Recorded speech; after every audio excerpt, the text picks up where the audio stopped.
Now let's move on to my tidbit of the week. Tidbit of the week is called, I got to take a deep breath for this one, guys. It's not easy, but it's worth it. That's my tidbit of the week. Okay. So, as I've been diving into learning more about myself and more about shooting, I'm realizing how little I really know. And I know a little about a lot of things, but don't have super high mastery in everything, but constantly a work in progress. And honestly, it's a great and humble place to be, to recognize that you don't know everything. There's still a lot to learn.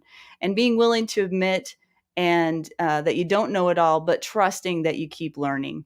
As trainers and students in the gun community, we run across a lot of different kinds of people, right? Some are perpetual learners, but some have like little to no drive at all, and others just think they know it all, right? And I've learned, and as I state in the intro of every show, that everything in gun training relates to life, and everything in life relates to gun training. Now, what do I really mean by that? If you're the type of person who holds back and is unsure of your world in general, I can usually see those same tendencies in your shooting, usually in the form of not being able to make decisions well, not trusting yourself, and being hesitant in your shooting. On the other hand, if you're an adventurous, spontaneous, impatient type of person, that usually reflects in your shooting as well, in the form of not taking enough time to confirm your shots or rushing to an endpoint rather than staying in the present. And while I didn't quite understand before, then I'm starting to learn now that you truly can change. You don't have to be stuck as the same kind of shooter or the same kind of person that you were last year or last month. You can change your mental game and improve yourself by first being aware and honest about where you are currently, and second, by choosing a different path if needed each and every day, one tiny decision at a time, little by little. And if it were only that easy, right? That sounds really easy to do. Well, it's not. It's really hard, but it's worth it. And more on that in just a little bit. I cannot count the number of people I have heard on the range say things like, I'm just not good with pistols. They're not my thing. Or I can shoot this gun well, but I can't shoot that gun well. Or they say, I just can't shoot this drill in under fill in the blank seconds. And so they just decide in their mind that that's the type of shooter and performer that they are. And guess what? That's where they stay. I see people take shots on the line and shake their head in disappointment, muttering things under their breath. How many times have you done that yourself or seen someone else do that? And what they don't realize is that each time they do that, they are reinforcing the negative. And they are actually, in a sense, teeing up the very performance that they don't want in the future. And what do you think their next shot is like? Probably as bad or worse than the last one, right? So, what if you could truly have a growth mindset in your life that would lead you to better shooting and better relationships with other people and with yourself? This is my encouragement for you tonight. First, I want to challenge you. Be willing to ask yourself the question, what if? From my experience, the question, what if, allows you to explore ideas from the perspective of curiosity rather than limiting beliefs, which is key. What if you could learn to perform with pressure rather than letting your nerves override your performance? What if you could trust yourself to shoot in a way that you can be confident in? What if you could enjoy yourself as a shooter rather than turning every range session into an internal bashing session? Guys, I know I'm preaching to the choir. I know some of you out there that do this.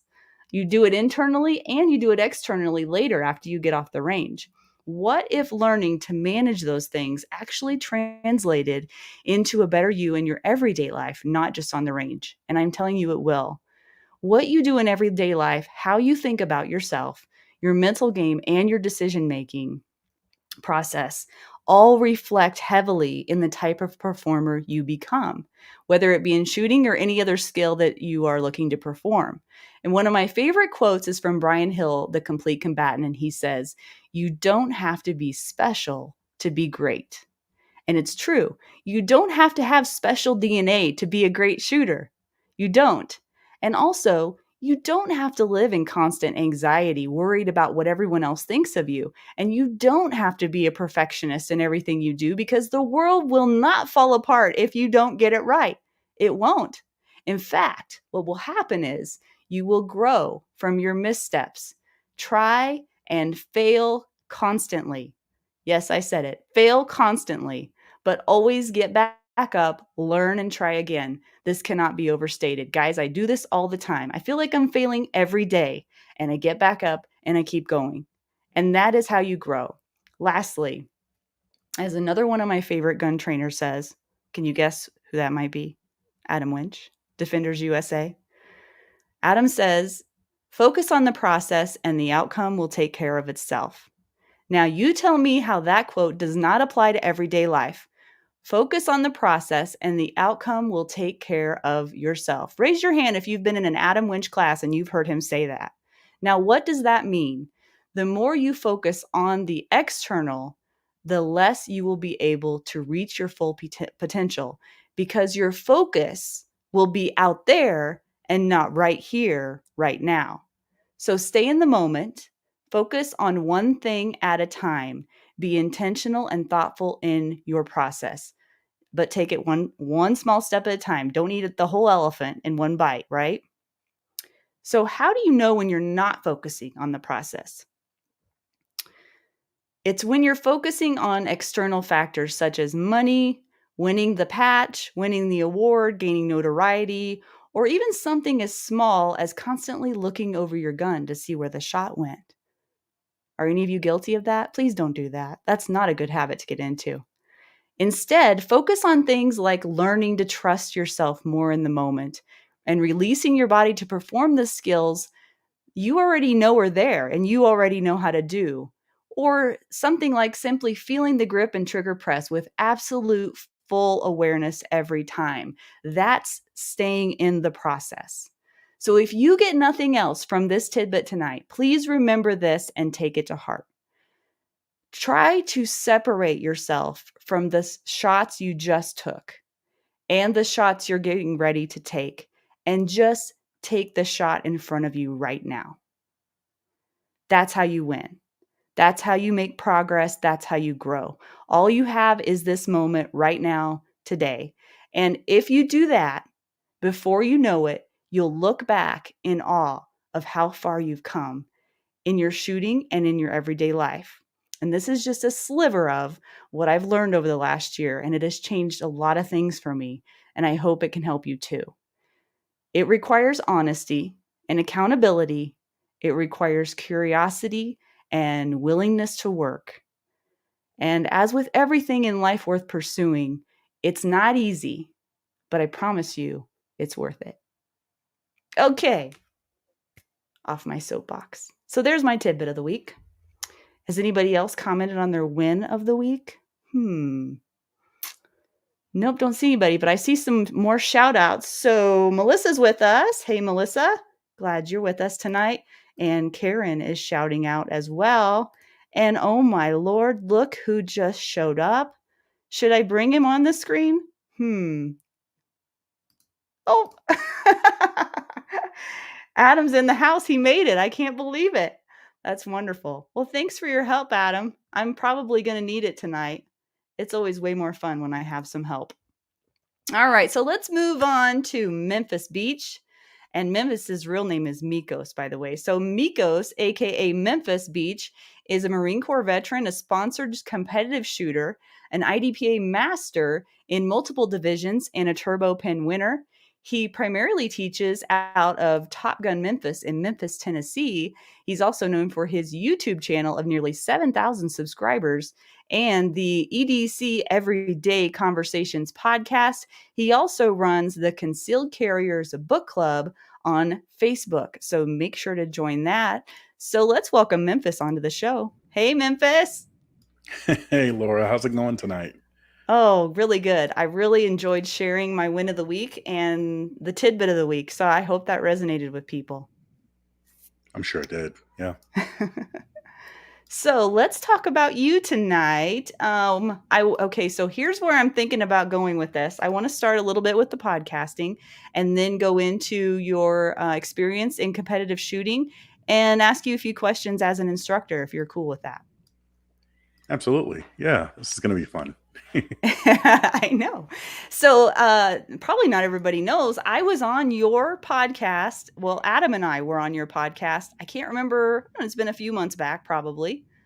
So go to Memphis's channel and check that interview out. That was a fun interview. And in fact, I think that was my first podcast interview was with you. I think it was. Oh, cool. Yeah. Yeah, I think How it was it? was. It How'd was you like it it? was different, not interviewing people and being in the spotlight. That probably wasn't my most favorite thing in the world. But I did my best. So tell us, how did you get started in podcasting? Like, why did you start your podcast, first of all? And how long ago was that? So, hmm, let's see. So, I I've been hearing it for years. Like, dude, you have a great voice. Uh, you should do radio. I definitely have the face for radio, right?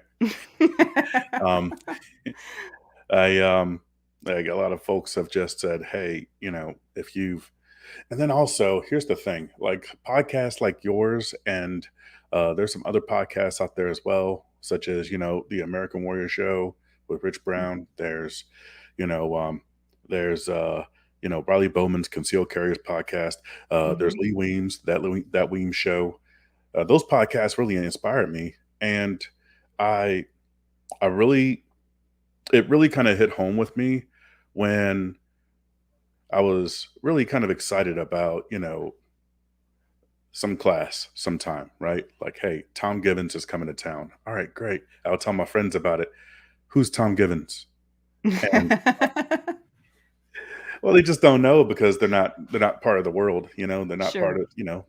of. So uh after enough times of talking about these people, I was like, well, me and my friends, we were, after a class, sitting back and, having beers and, talking about like, hey, I really want a podcast that, does this or that. I forget exactly what we were thinking about, but once again, they told me, hey, look, you should start a podcast. And I'm like, Mhm. well, if enough people tell me you should probably do something, I might want to look Yeah. into it. And Yeah. so when, uh, when my son was born, my company, the company I work for, I really don't have permission to talk about them on the air like this, but I was fortunate enough to receive 8 weeks of parental leave, and Wow. it was really cool. So not only was I able to knock out some stuff on, the honey-do list, but it also got me an opportunity. Like, hey, you know what? Me and my wife, we talked about it, and she was like, "Well, if it's something you really want to do, then I'll support you." And so, I started making some phone calls and started getting some guests in, and the Mhm. thing just kind of spiraled out of control, so to speak. Yeah. And Takes on a life of its own, doesn't it? it absolutely does, and it grows, and Yeah. it's organic, and it's fun. It's Yeah. so fun. Yeah. Yep. This community is full of good people, really it is.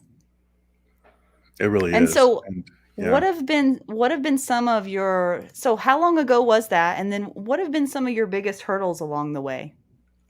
I want to say it was maybe like 4 or 5 months ago. Oh, And I really? remember this. Literally just 4 or 5 months. Yeah, Wow. it come to think of it, it doesn't seem like it's been that long, but I what really was the catalyst was I I started looking back over my social media, my Facebook, my YouTube, and I just saw a lot of me. You know what I mean? Like Yeah. there were here's this class I went to, and here's this drill I ran, and here's the stage I shot, and here's this thing I won, and I tell you what, like if my son, like if one day he grows up and he looks back at this stuff, like what would he say about his dear old dad? Mhm. Like where it's like egotistical and you know uh self-centered. They kind of come to mind. And even though that wasn't the intent when I pressed the post button, that's really just what I felt in my heart. And I was like, well, look, how about we use this as an opportunity to highlight some of the guys in the industry that nobody knows about, you Yeah. know? So every time someone looks at me and says, hey, you know, hey, Brian Hill's coming to town. How about we get together and who's Brian Hill? Hey, So you then you know, put him on the list, yeah. so I'll get him on the list. So this was a chance for you to bring awareness, to the public of a lot of people. You're in the world, in the gun world, so it makes, logical sense that that would be a good fit. Was there anything about, like, coming in to the public eye that was, like, challenging for you or different or something you didn't expect? Or has it all just been, Mm, like, pure love? you know what? I thought I'd see more hate. I Yeah. thought that I thought that, there would be more, more criticism, like negative Mhm. criticism, more, Mhm. crap talk, because that's Mhm. definitely what you see on the YouTube channel. And, Yeah. you know, um, for instance, I made a video just talking about my perspective on concealed carry holsters. It did Mhm. pretty well, but, I have to really be careful about the comment section because, a lot of it was geared towards my own personal perspective. Mhm. I'm not a skinny guy.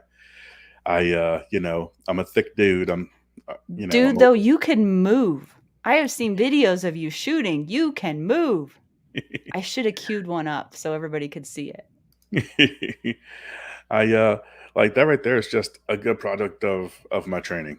Guys like I've had a lot of grandmaster shooters that were able to show me the way. And you know, if you're if you're having trouble with, I want to say just about any skill, you don't have to reinvent the wheel. You don't have to do trial and error. Yeah. Me personally, I just don't have time, because Mhm. I work like You 50. definitely don't have time now. Definitely not. So, it's like, okay, well, if you want to meet that goal and you don't have a whole lot of time and you're driven, okay, Yeah. I need to find some folks that have gone before. Brian Yeah. Hill says all the time that, the definition of sensei is one that has gone before. And so, Mhm. it just makes sense for me that, hey, if I want to learn jujitsu, how about I find, someone that has gone before? Or if I want to Mhm. learn IT, how about I find someone that's gone before? So Mhm. hopefully, if I go enough places, I can help others Yeah. were that are where I was. So Mhm. That's how I feel too. yeah, Totally. just kind Yeah, of feel 'cause led that way. yeah, I do too because, I think a lot of it is, like, almost creating something for your former self is what it feels like to me because I've had such a growth curve, throughout my career, and I feel like, man, I there are just things that I wish I knew then, you know? There was a lot of stuff that I had to relearn, and some of it I had to untrain, because I just didn't know what I didn't know, and it was sure would have been nice to have that information. And that's Absolutely. okay, that's part of learning.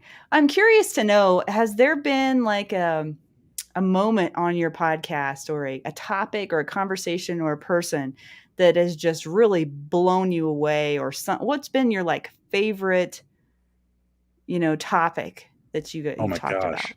about? One of the things that I try to pull out of people is things that folks may not necessarily know them for. Like, Mhm. and just about everybody has that kind of thing. Like I remember my first guest. My first guest was Howie Williams, and I brought him on because he was the chapter president for the Memphis chapter of the National African American Gun Association. It's a nationwide Mhm. organization. People call it the Black NRA, and we're about, I don't know, 70 or 80,000 members strong right now.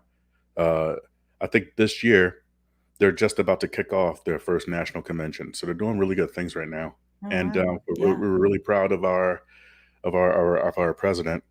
What I didn't know until maybe kind of just before I had him on was that he actually fights human trafficking. He he Does he? finds Wow. Yeah, he finds lost girls that are kidnapped, and, brought into the sex trade, and he rescues those girls.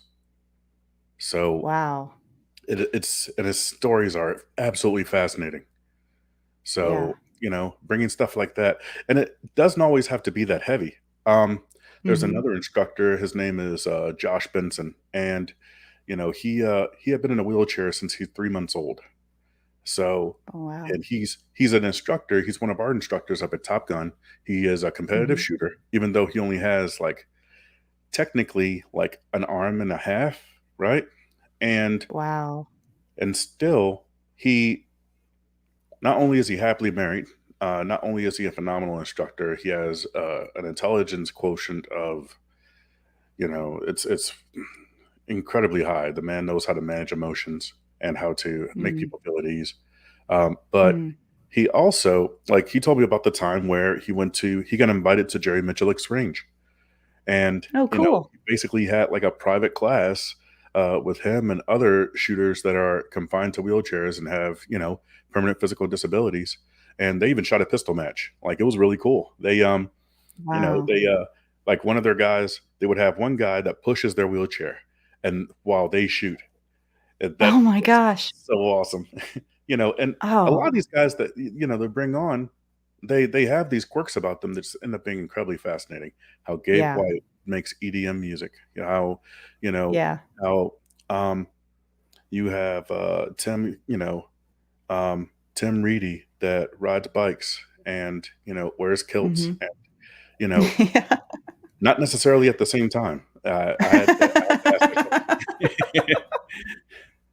But yeah, a lot Yeah, of these that's what I people are love so about interesting. interviewing people. You learn so much about them, and, there's so many dimensions to people, more than meets the eye. So pulling that out is really, really fun to do. Let me see if I can do that with you, Memphis. Okay.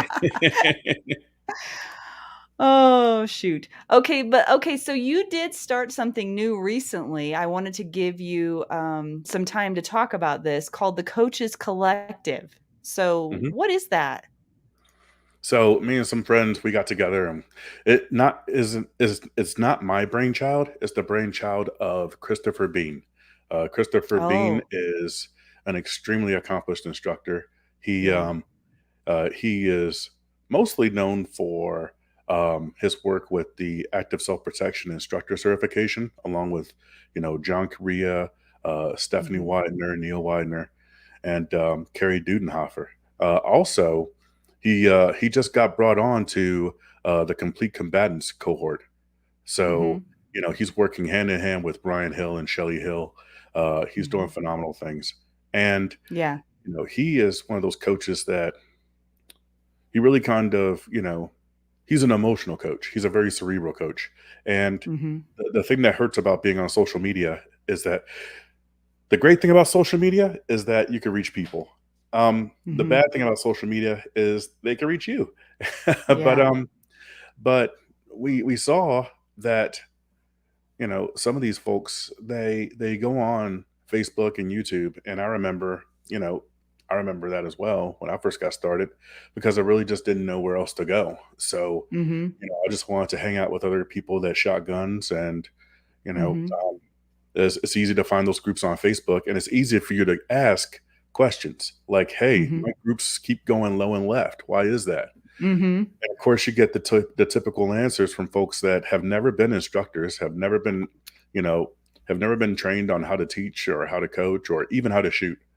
And so Mhm. you get the typical answers like, "Hey, stop jerking the trigger," or Mhm. "Maybe your sights are off. So just push your rear sight all the way to the right, and that'll work." People um, really say that? they say that all the time. Wow. And every once in a while, what'll happen is you'll have one guy that spits out a nugget of truth, right? And it'll say, "Hey, maybe Mhm. you just need to get in front of a really good coach, and another set of eyes is really what you probably need." The sad part is that gets buried underneath Mhm. all the garbage that's on there, because the guy that Mhm. says stop jerking the trigger, that comment gets like 30 likes, and that's the one that floats to the top. Mhm. And so we wanted to change the way that people think about improving their shooting. And we Mhm. wanted coaching to be a lot more accessible.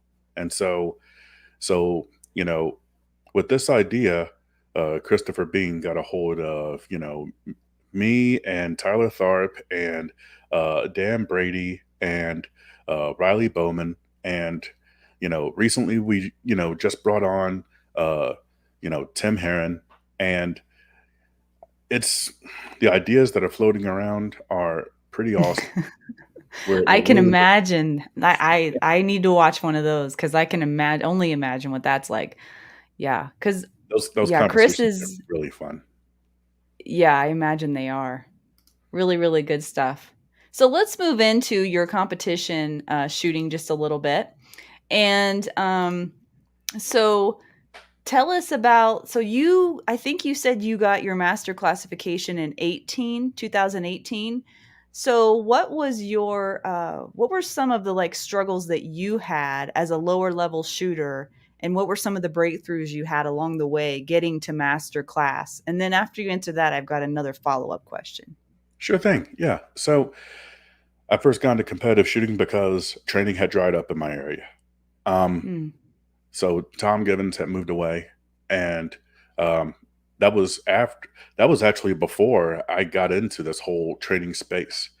I missed training at the mothership by 3 months. yeah, you I told me got my that permit before. in June, and they had closed in April. So, Oh. they did. There was another range that was very local, and they offered classes, but it wasn't of the same caliber. And that range closed. The only range that we had left at the time was called Shoot Point Blank, and it was very corporate, and it wasn't really based on any kind of established um, or recognizable body of knowledge. Like either you Mhm. can have range master or you can have this. And, okay. So I was like, okay, well, I want to shoot gooder. And these guys, I don't know if they're going to teach me how to shoot gooder. So, Mhm. me and some friends of mine, I got up with another buddy of mine. His name is Christopher Narayanan. God rest him. Before he got called home, he we shot together. We shot together a bunch every Friday after work. We would go to the range, and Mm. we each would bring a drill and a box of ammo. And he really inspired me to get better at shooting. Well, what had happened was there I was on Lucky Gunner's website after having just watched one of the videos that Lucky Gunner is famous for with Chris Baker and John Johnston and Melody Lauer. And there I Mhm. was buying another case of ammo, and there in the lower hand corner there was a how there's the ads in the side of the screen. There was an article there that says why you aren't a better shooter, and Hmm. it had things in there, right? She made some really good points, like maybe your range is inadequate, maybe you don't have any instruction, maybe you don't know what skill looks like. And so right there was that chart that we've all seen from John Hearn, where he has the scale of automaticity, and there were a lot Mhm. of acronyms on there that I didn't know about, like USPSA or IDPA. I knew Mhm. what the FBI qual was. I knew what the Mhm. bill drill was, but I had no idea what those were. So I looked Mhm. online, and I found some matches that were near me, and the level of skill that I witnessed at those matches, it Oh, blew my mind. Like I'm talking, they were shooting faster than I thought was possible, and their groups were. I'm talking like they're shooting tight like this, and the reloads. That was the like how first time. you shoot now? I try not to brag. The first time I ever saw somebody knock out a reload, where I'm talking, the reload happened. The new mag was in the gun and sights were on target before the old mag hit the ground. And I was like, Yeah. how can I gain this power? So I was like, okay, Yeah. well, um, there was a there was a Navy veteran named you know Cody Ray, and he took me under his wing. He was the match director of the club. He was he was one of the chief safety officers. He's a mentor and a friend, and he took me under his wing. And he was like, hey, he didn't really teach me more about shooting gooder. He really taught me about like just mental awareness and staying process focused. And so let's just Mm. just go with that and just have fun with it. Just go out there and have fun. Pick one single goal for each stage. Just have fun with it. And you know, eventually what ended up happening was I just kind of made a mistake. I fell into shooting master. I bought a Fell P360. into it? It was totally Really? by accident. Yeah. So I bought a new gun. I bought a P365, and I was like, "Hey, this is a really cool, carry gun. I want to try it out." And you know, I I was like, "Well, before I want to carry it, I want to put it through its paces. I want to put it through a match." And so Uh-huh. I went to the match, and they had a classifier. And IDPA only has one class. Well, it has three technically, but if you score master at any one of these three classifiers, then you're a master. Whatever that is, that you're there. Um, Uh-huh. and so I took that P365 to the match, and I was just really kind of evaluating, like, hey, let's see how well I can place my grip. Let's see how well I can see the sights. Let's just feel the trigger to see where the reset is. And staying process focused like that, we looked down at the scores and we were up there like, hmm, dude, welcome to master. And so Chris was the match director and he was the chief safety officer. And he was like, "Hey man, so you really like that P365?" And I was like, "Well, I do now." And he was like, you know, I was like, we were talking about it and I was like, "Hey man, do you want to shoot it?" And he was like, "What do you mean? Like, yeah, you'll let me shoot that thing?" And I'm like, "Yeah, dude." We went over to a safe area. I took off my holster and my magazine carriers, and I was like, "Hey, man!" Like, I was even up there, like, "Look, do you need ammo?" And he was like, "No, I got ammo." This was before COVID, Yeah. so ammo was still, I was still paying like $220 for a case of Federal Syntec. That's how cheap ammo was. Yeah. And he was like, "No, no, I got my own ammo." So I heard him shoot 5 rounds in the next bay. That was it. That was all he needed to understand how the trigger was. That was all he needed, just 5 rounds. Uh-huh. He comes back in and shoots better on the stage than I did. Like, I shot it in 22.98 and he shot it in 22.01. Wow. Yeah, with my gear. And so That's I was cool. like, and what that showed me was a true master is a master no matter what gun you give him. No Yeah. matter what. Totally He agree. understands the fundamentals to the point where he can do Yeah. that. And so staying Mhm. process focused, just having fun with it and, just kind of Mhm. like it's it's almost like you have to almost get out of your own way. You know what I mean? You do. You do. It's not almost like, you do. I'm Yeah. struggling with that, so that's why I'm saying that, yeah. Really quick, guys, we are a lot of questions for you, Memphis, and I can tell already I'm not gonna be able to get to all of them. Um, so in talking about being a lower level shooter and a higher level shooter, and I don't mean that in a derogatory way, it's just, facts, right? What do you think has been the biggest takeaway as far as, like, is it skill set? Is it the mental game?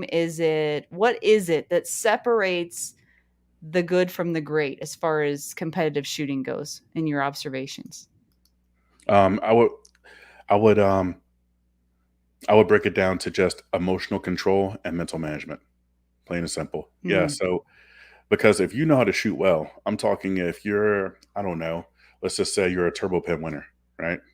And really, you're not really going to be able to get to turbo pin until you really manage your mental game and until you manage your emotions. Um, mhm. And that's what do you really, mean by that? Manage your emotions for those that might not understand that. yeah. So understanding where you are emotionally and staying in the moment, like Adam Lynch would say, Mhm. just focusing on the process itself. Um, Mhm. For instance, like let's say you're just a really really strong shooter. Let's say you're right there on the cusp of light pen, and if I just work really hard and I try and I really just push it, maybe I can get to turbo pen. And the problem is you're probably not going to make it because Mhm. you your mind isn't really where you need it to be. Um, you really need to, in order for you to make those metrics, you really have to be running for your subconscious. And if your Mhm. conscious mind is getting in the way, if your conscious mind is trying to take control, then it's not going to understand. You're not going to be able to manage the minor idiosyncrasies that come along with higher level shooting. Like if you're a strong shooter, you can probably make it to um, B class in USPSA. You could probably make it to, sharpshooter in IDPA. You'll probably be okay. You'll probably make it to light pen. Um, Mhm. but the problem with it that is a lot of the, grip, sights, and trigger have to be myelinated to the point where you just do it. So instead of Mhm. thinking of like your four-step draw stroke, like, okay, I got to go to one and I got to go to two and I got to go to three. Instead, Mhm. you just draw and it just becomes organic. And Mhm. that way you can free up that top-down processing. And the shooting could be more of a bottom-up process. Um, Mhm. because your subconscious is going to be more of like, let's say, have you ever driven somewhere and you kind of didn't really remember the route you take when you got there? You just kind Mhm. of drove. You didn't Mhm. remember that purple car that cut you off. You didn't remember that, the Circle K down the street is closed now.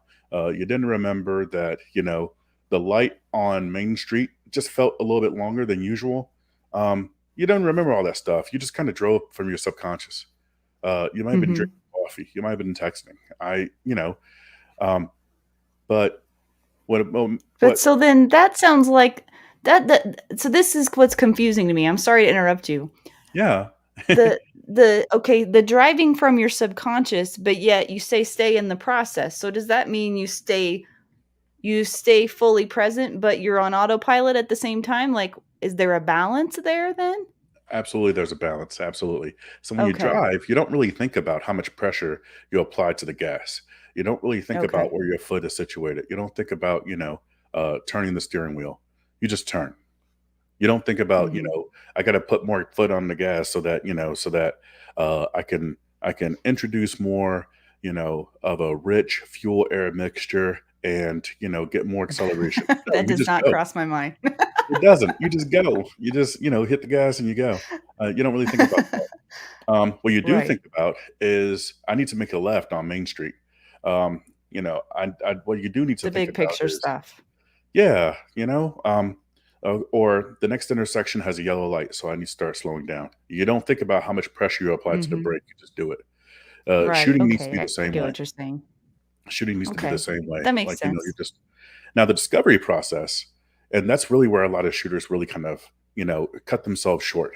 Um, the discovery process needs to be a lot more discovery and a lot less, I need to make this bill drill in 2 seconds flat. And that Or means I that I need suck. to, Yeah. yeah, I need to have a draw the first shot. The first shot needs to be in less than a minute and or less than a second, and all the other things. I got to grab my concealment. No, Mhm. how about when you have your practice session, instead of trying to do the thing and forcing yourself to do the thing and pushing to do the thing, how about we just see where we're at? Okay? Mhm. Yeah. And if you make it, you make it, and if you don't, you don't. Um, Mhm. and then just use that as a learning tool to guide your future practice. That's Uh, again managing your emotion, right? yeah, 'Cause it's how absolutely. you're perceiving what's happening as good or bad, right? Mhm. Let Yeah. the let all the mechanical stuff run from your subconscious. And if Mhm. you're not there yet, that's what dry practice is for, so that you can Mhm. get the reps in and you can refine all the little minor idiosyncrasies. How much grip do I apply? How well do I Mhm. need to see my sights? Like, how much of this right here needs to be like, is this going to be good enough, or Yeah, good enough. do I need to be perfect? Like, how do I modulate that? Stuff like Yeah. that. That really needs to be worked on in private, either in live practice and or in dry practice, so that Mhm. when you actually go out to the match or the class or the thing, or worse yet, the Walmart parking lot where, three dudes are trying to stash you into the back of a white van, that's Mhm. where you can just, instead of, okay, I got to get my conceal. No, no, no. I need to put two into that thing. And, Mhm. I need to put two into that thing. Or I need to just, I need to ventilate this guy until he stops. Mhm. So you don't have time. You're not going to have time, and you really don't want your conscious mind to be thinking about that, because it's not as Right. good of a driver as your subconscious mind. Your subconscious mind is such a better driver. Mhm. That's true. So, question then for anybody that's newer out there that maybe hasn't even tried competitive shooting yet, maybe they're a newer shooter. Do you have any advice or like potential pitfalls or anything from your experience that you could share with them?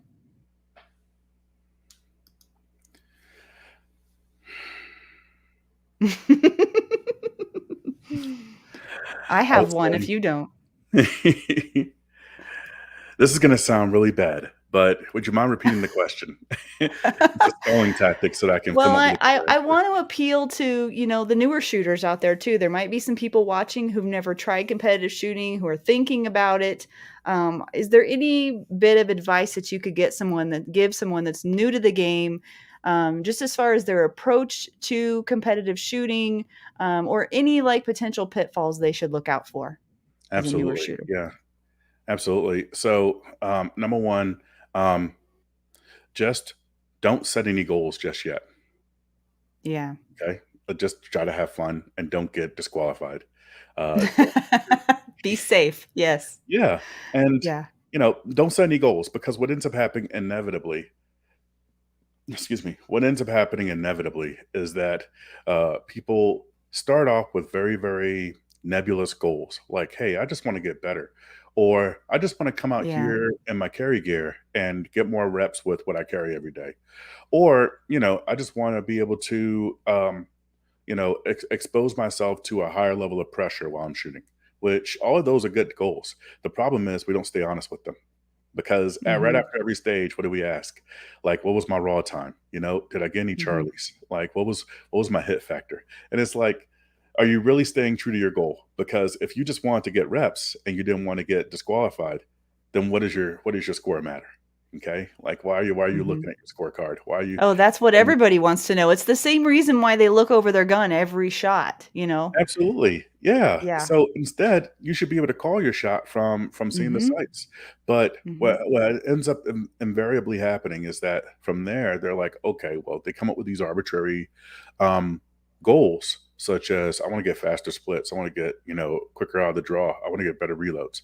So they buy stuff. They buy Oh, yeah. extended magazines, and they buy holsters, and they buy belts, and they Mhm. buy all the things only to sell it Mhm. 6 months later because, it was just a passing infatuation. Or Mhm. worse yet, they end up buying the wrong stuff and now they gotta buy other stuff. So, Mhm. this holster didn't work for me, so I gotta buy something else. I gotta buy. No, how about we just, you know, after about 6 months, once we learn enough about the game and how it's played, how about then we can make some very very minor goals and then just try to stick with those. Like for Mhm. instance, I want to better goals would be, and then we need to base those goals on keeping us centered and focused inside of the process. Such as I want to be able to call every shot. And Mhm. success at that stage does not mean um, whatever my hit factor is or however many Charlies I got.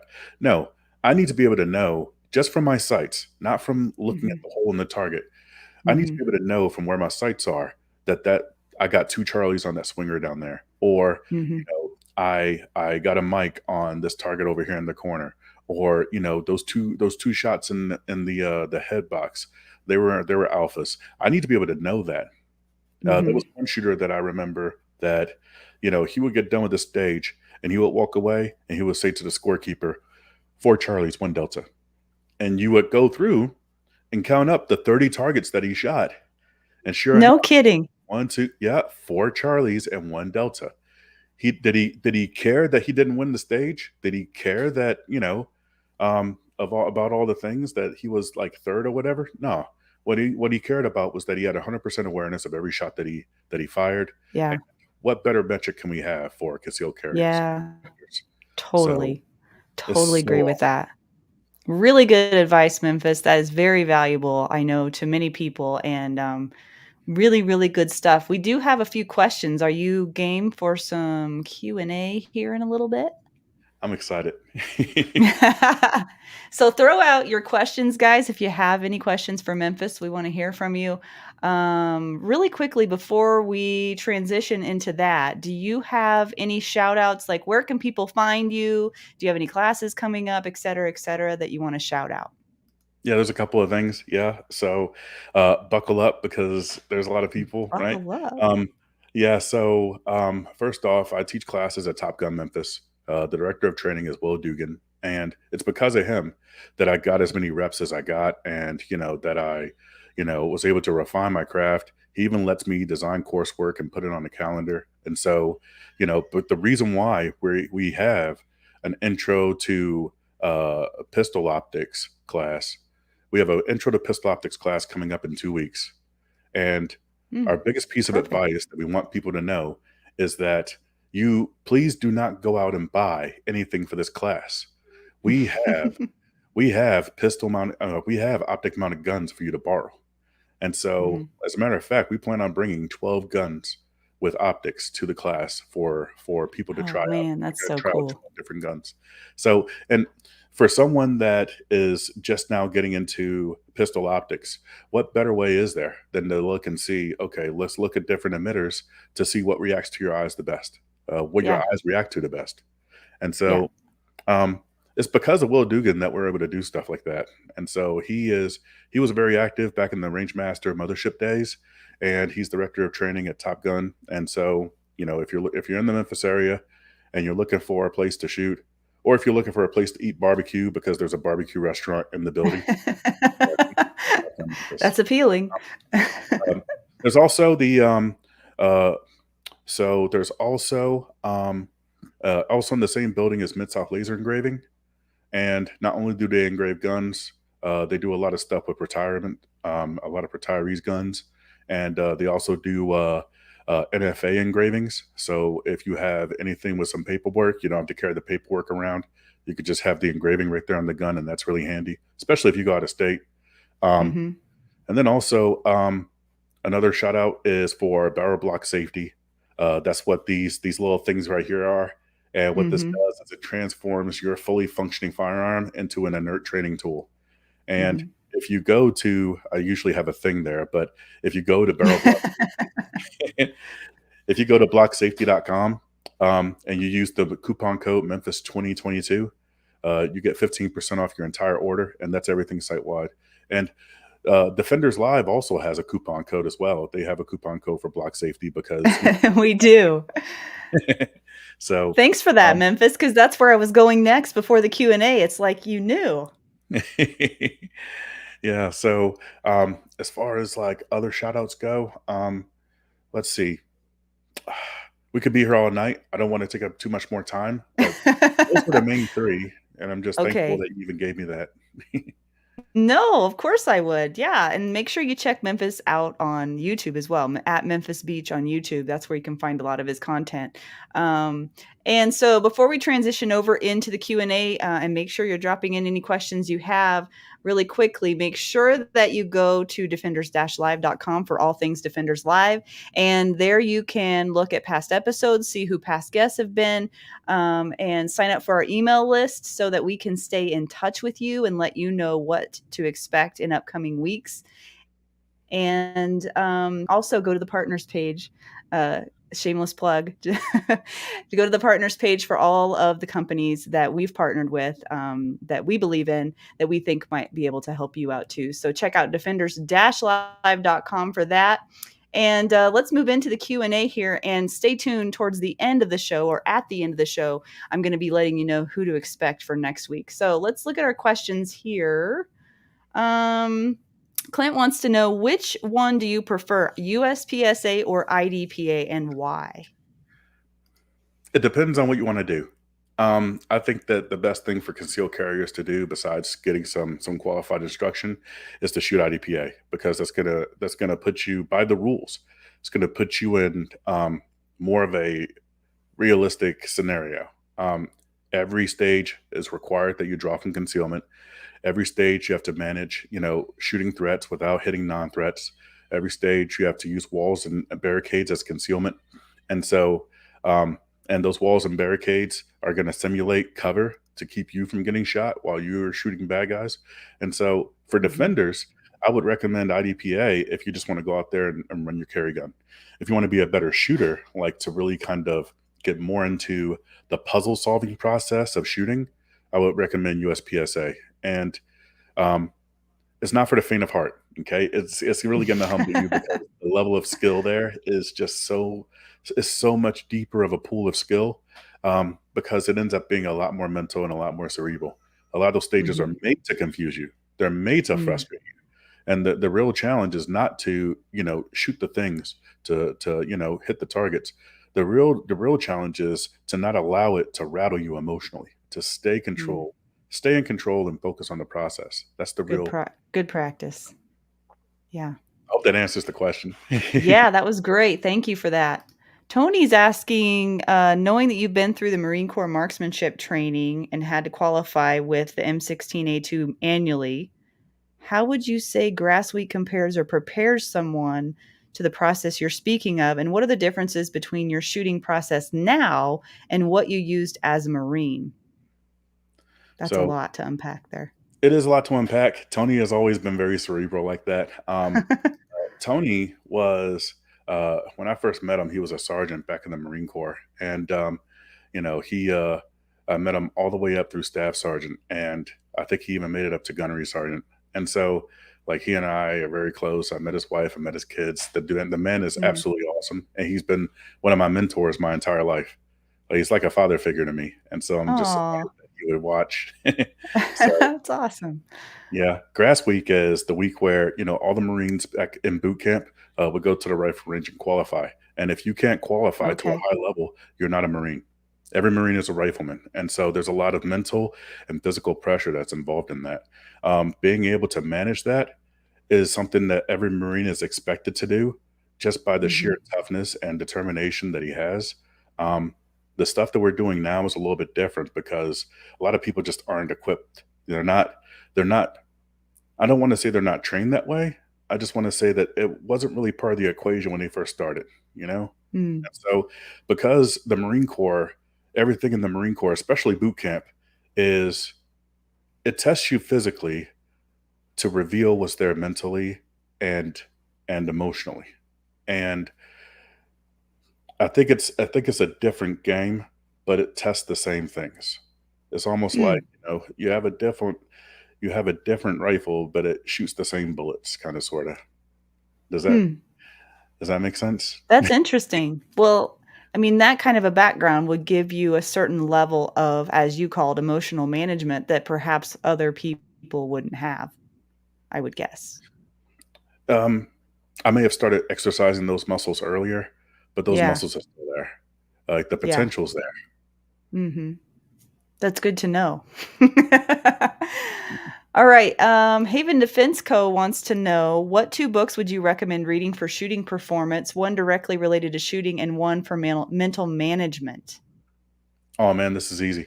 Like, do you want Audible or do you want paperback? So, as far as shooting performance goes,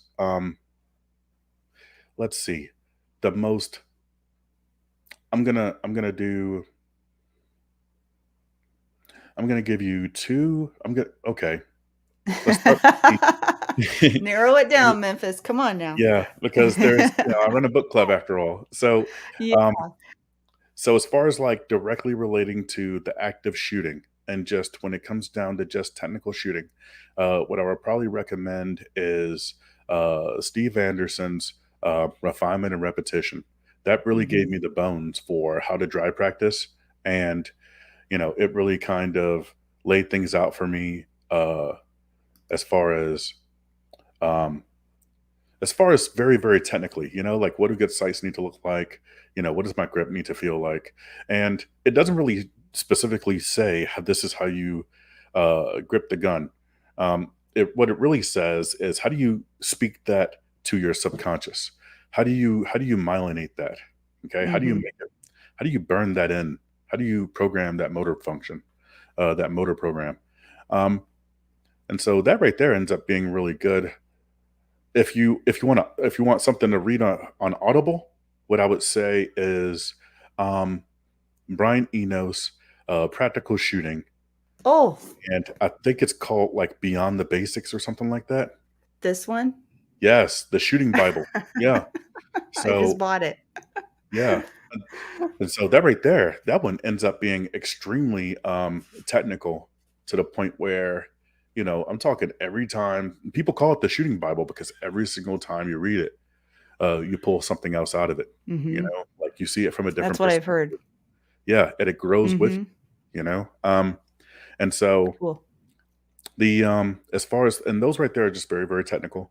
As far as the mental side goes, on paperback, I would say with winning in mind. And once you start, what that Oh, I talks think I about have that one is, too. yeah, what it really talks about, and I think I even have it over here in the corner, but yep, that's it.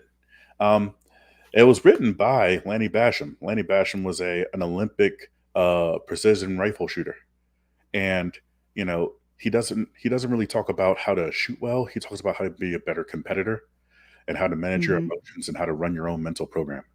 And so, Mhm. that way you're able to ensure it's a rock solid program on how you can keep yourself focused on the process. And Mhm. so, and he talks a lot about the relationship between the conscious mind, the subconscious mind, and your self image. And so, Mhm. and how those work together in order for you to win matches and to achieve your goals. That right there ends up being excellent. It's available on audiobook, but if you're on a short drive, the audiobook I would recommend even more would be The Inner Game of Tennis. And Oh, it sounds like geez. it's a book on tennis, but it's not.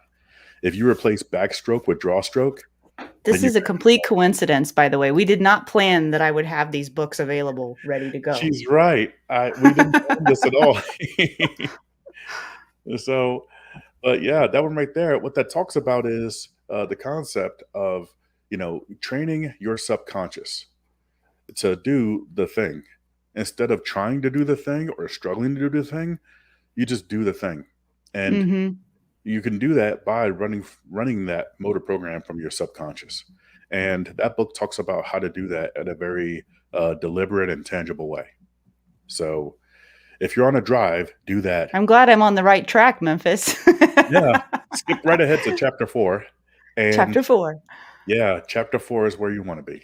So, yeah. Awesome. Well, thank you so much for your time tonight. We're a little bit over the hour, but we did pretty good on time. I still had a lot of questions to go through, so didn't quite get to all of them, but that's okay. Um, Memphis, anything you want to leave our audience with before we move on here? I'm just grateful that you would spend your time with me. You spend your Aw, time with me and Laura. There's a lot of things you could have been doing tonight. You could have been yeah. spending time with your family. You could have been, at work, earning some extra cash. Uh, you may still be doing those things, but you're sharing that experience and you're sharing that time with us. And that's not lost on us. We really do appreciate Mhm. that. It means a lot to us. Couldn't have said it better myself, Memphis. Thank you so much for your time. You've been a wonderful guest. You're a great interviewer and a great interviewee as well. This is fun. Thanks so much for having me. I'm You honored, bet. truly honored that you would have me on here with all the greats that you've had. It is Oh, such an incredible list of guests that you've had, and you honor me by including me in that list. I'm grateful. well, I think a lot of people were really wanting to see you tonight, so I'm glad that you accepted. All right, so to next week we are going to have Adam Boyce from Spartan Mode. Have you guys already seen the first episode that I did with Adam Boyce? If not, you should go back and watch it because next week will be part 2 with Adam Boyce. So, Adam is an authorized instructor of martial blade concepts, and he's based in Idaho Falls, Idaho, and one of only a handful of martial blade concepts instructors in the entire world and he travels to teach seminars regarding this. He's a defensive tactics instructor, pistol rifle shotgun instructor, and knife designer. He knows so much about knives. I've never met anyone that knows more. He's also had multiple years training in Brazilian jiu-jitsu and mixed martial arts. He's a perpetual student, a really, really great guy. You will love watching him. If you didn't get to watch the last episode, I recommend that you go see that before part 2. He's a wonderful teacher, and I'm sure he'll be sharing lots of gold nuggets with us next week. That will be next Wednesday at 7 p.m. Mountain Time. Until then, take care.